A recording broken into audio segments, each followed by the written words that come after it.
Cyril of Alexandria, Nestor and Hypatia. Cyril of Alexandria was the Patriarch of Alexandria from 412 to 444. He was enthroned when the city was at the height of its influence and power within the Roman Empire. Cyril wrote extensively and was a leading protagonist in the Christological controversies of the late 4th and 5th centuries.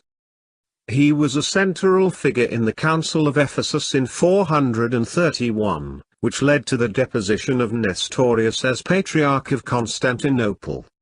Cyril is counted among the Church Fathers and the Doctors of the Church, and his reputation within the Christian world has resulted in his titles Pillar of Faith and Seal of all the Fathers. But Theodosius II, the Roman Emperor, condemned him for behaving like a proud pharaoh. The Nestorian bishops at the Council of Ephesus declared him a heretic, labeling him as a monster, born and educated for the destruction of the Church. Cyril is well known due to his dispute with Nestorius and his supporter Patriarch John of Antioch, whom Cyril excluded from the Council of Ephesus for arriving late. He is also known for his expulsion of Novatians. Novatianism was an early Christian sect devoted to the theologian Novatian, and Jews from Alexandria, and for inflaming tensions that led to the murder of the Hellenistic philosopher Hypatia by a Christian mob. Early life. Little is known for certain of Cyril's early life. He was born in 376, in Egypt. A few years after his birth, his maternal uncle Theophilus rose to the powerful position of Patriarch of Alexandria. His mother remained close to her brother, and under his guidance, Cyril was well educated. His writings show his knowledge of Christian writers of his day, including Eusebius, Origen, Didymus the Blind, and writers of the Church of Alexandria. Theophilus died in 412, and Cyril was made Pope or Patriarch of Alexandria, but only after a riot between his supporters and those of his rival. According to Socrates Scholasticus, the Alexandrians were always rioting. Thus, Cyril followed his uncle in a position that had become powerful and influential, rivaling that of the prefect in a time of turmoil and frequently violent conflict between the cosmopolitan city's pagan, Jewish, and Christian inhabitants. He began to exert his authority by causing the churches of the Novatianists to be closed and their sacred vessels to be seized. Dispute with the prefect. Orestes, Prefectus Augustulus of Egypt, steadfastly resisted Cyril's ecclesiastical encroachment onto secular prerogatives. Tension between the parties increased when in 415, Orestes published an edict that outlined new regulations regarding mime shows and dancing exhibitions in the city, which attracted large crowds and were commonly prone to civil disorder of varying degrees. Crowds gathered to read the edict shortly after it was posted in the city's theatre. Cyril sent the Grammaticus Hierax to discover the content of the edict. Many people felt that Hierax was attempting to incite the crowd into sedition. Orestes had Hierax tortured in public in a theatre. This order had two aims: the first was to quell the riot, the other to mark Orestes' authority over Cyril. Socrates recounts that upon hearing of Hierax's severe and public punishment, Cyril threatened to retaliate against the Jews of Alexandria with the utmost severities if the harassment of Christians did not cease immediately. In response to Cyril's threat, the Jews of Alexandria grew even more furious, eventually resorting to violence against the Christians. They plotted to flush the Christians out at night by running through the streets claiming that the Church of Alexander was on fire. When Christians responded to what they were led to believe was the burning down of their church, the Jews immediately fell upon and slew them by using rings to recognize one another in the dark and killing everyone else in sight. When the morning came, The Jews of Alexandria could not hide their guilt, and Cyril, along with many of his followers, took to the city's synagogues in search of the perpetrators of the massacre. According to Socrates, after Cyril rounded up all the Jews in Alexandria, he ordered them to be stripped of all possessions, banished them from Alexandria, and allowed their goods to be pillaged by the remaining citizens of Alexandria. Nonetheless, with Cyril's banishment of the Jews, Orestes was filled with great indignation at these transactions and was excessively grieved that a city of such magnitude should have been suddenly deprived of so large a portion of its population. Because of this, the feud between Cyril and Orestes intensified, and both men wrote to the emperor regarding the situation. Eventually, Cyril attempted to reach out to Orestes through several peace overtures, including attempted mediation, and, when that failed, showed him the Gospels, which he interpreted to indicate that the religious authority of Cyril would require Orestes' acquiescence in the bishop's policy. Nevertheless, Orestes remained unmoved by such gestures. This refusal almost cost Orestes his life. Monks came from the desert and instigated a riot against Orestes among the population of Alexandria. These monks had resorted to violence 15 years before, during a controversy between Theophilus, Cyril's uncle, and the tall brothers. The monks assaulted Orestes and accused him of being a pagan. Orestes rejected the accusations, showing that he had been baptized by the Archbishop of Constantinople. A monk named Ammonius threw a stone, hitting Orestes in the head. The prefect had Ammonius tortured to death, whereupon the Patriarch honored him as a martyr. The prefect then wrote to the Emperor Theodosius II, as did Cyril. Murder of Hypatia. Prefect Orestes enjoyed the political backing of Hypatia, an astronomer, philosopher and mathematician who had considerable moral authority in the city of Alexandria, and who had extensive influence. At the time of her death, she was likely over 60 years of age. Indeed, many students from wealthy and influential families came to Alexandria purposely to study privately with Hypatia, and many of these later attained high posts in government and the church. Several Christians thought that Hypatia's influence had caused Orestes to reject all reconciliatory offerings by Cyril.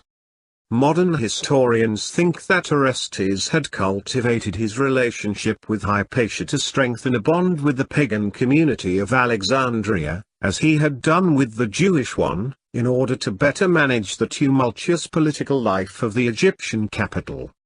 A mob, led by a lector named Peter, took Hypatia from her chariot and murdered her, hacking her body apart and burning the pieces outside the city walls. Neoplatonist historian Damasius was anxious to exploit the scandal of Hypatia's death, and attributed responsibility for her murder to Bishop Cyril and his Christian followers. Damasius's account of the Christian murder of Hypatia is the sole historical source attributing direct responsibility to Bishop Cyril. Some modern studies represent Hypatia's death as the result of a struggle between two Christian factions, the moderate Orestes, supported by Hypatia, and the more rigid Cyril. News of Hypatia's murder provoked great public denouncement, not only against Cyril but against the whole Alexandrian Christian community. Conflict with Nestorius. Another major conflict was between the Alexandrian and Antiochian schools of ecclesiastical reflection, piety, and discourse. This long-running conflict widened with the third canon of the First Council of Constantinople, which granted the See of Constantinople primacy over the older sees of Alexandria and Antioch. Thus, the struggle between the sees of Alexandria and Antioch now included Constantinople. The conflict came to a head in 428 after Nestorius, who originated in Antioch, was made Archbishop of Constantinople. Nestorius argued that Mary was neither a mother of man nor mother of God, as these referred to Christ's two natures. Rather, Mary was the mother of Christ, Christotokos. Christ, according to Nestorius, was the conjunction of the Godhead with his temple, which Nestorius was fond of calling his human nature. The controversy seemed to be centered on the issue of the suffering of Christ. Cyril maintained that the Son of God, or the Divine Word, truly suffered in the flesh. However, Nestorius claimed that the Son of God was altogether incapable of suffering, even within his union with the flesh. By this time, news of the controversy in the capital had reached Alexandria. At Easter 429 AD, Cyril wrote a letter to the Egyptian monks warning them of Nestorius' views.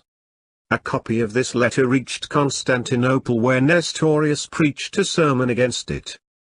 This began a series of letters between Cyril and Nestorius, which gradually became more strident in tone.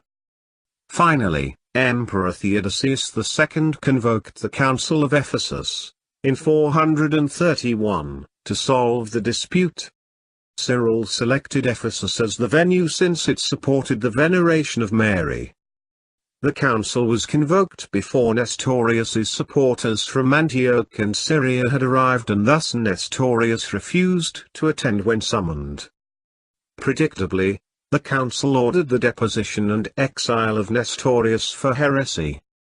However, when John of Antioch and the other pro-Nestorius bishops finally reached Ephesus, they assembled their own council, condemned Cyril for heresy, deposed him from his see, and labeled him as a monster, born and educated for the destruction of the church. Theodosius, by now old enough to hold power by himself, annulled the verdict of the council and arrested Cyril, but Cyril eventually escaped. Having fled to Egypt, Cyril bribed Theodosius' courtiers and sent a mob led by a hermit, to besiege Theodosius' palace. The emperor eventually gave in, sending Nestorius into exile in Upper Egypt. Theology. The main issue that prompted the dispute between Cyril and Nestorius was the question which arose at the Council of Constantinople: what exactly was the being to which Mary gave birth? Cyril affirmed that the Holy Trinity consists of a singular divine nature, essence, and being, ousia, in three distinct aspects, hypostases. These distinct hypostases are the Father or God in himself, the Son or Word, Logos, and the Holy Spirit. Then, when the Son became flesh and entered the world, the pre-incarnate divine nature and assumed human nature both remained, but became united in the person of Jesus. This resulted in the Miaphysite slogan "One Nature United Out of Two" being used to encapsulate the theological position of this Alexandrian bishop. So according to Cyril's theology, there were two states for the Son of God: the state that existed prior to the Son, or Word, Logos, becoming infleshed in the person of Jesus, and the state that actually became infleshed. The Logos incarnate suffered and died on the cross, and therefore the Son was able to suffer without suffering. Cyril passionately argued for the continuity of a single subject, God the Word, from the pre-incarnate state to the incarnate state. The divine Logos was really present in the flesh and in the world, not merely bestowed upon, or morally associated with the man Jesus, as the adoptionists that he believed, Nestorius had taught. Adoptionism is a Christian non-Trinitarian theological doctrine which holds that Jesus was adopted as the Son of God at his baptism, his resurrection, or his ascension. Mariology. Cyril of Alexandria became noted in church history because of his spirited fight for the title Theotokos during the First Council of Ephesus.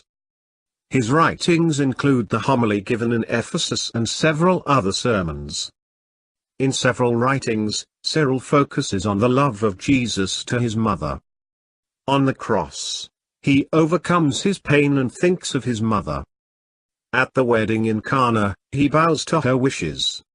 Cyril created the basis for all other Mariological developments through his teaching of the Blessed Virgin Mary, as the Mother of God.